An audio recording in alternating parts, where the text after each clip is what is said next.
అమ్మా నువ్వు పడుకో. నీకేం కావాలో చెప్పు, చేస్తా. నాకు పులస తినాలనుందిరా. అమ్మా పులస చేపలు కావాలి అంటుంది. నాకు దగ్గరేమో డబ్బులే లేవు. సరే గోదావరికి పోయి పట్టుకొని వస్తా.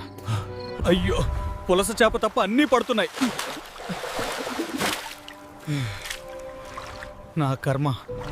ఇంకా లాభం లేదు. మన సత్తా చూపించాలన్న టైం వచ్చింది. సముద్రంలోకి వెళ్ళి తీసుకొస్తా. పులస కోసం ప్రాణం పెట్టైనా తెచ్చేస్తా.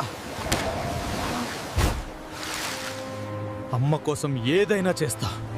పులస కోసం ఎవడైనా ఎదురైనా నేను వెనక్కి తగ్గను.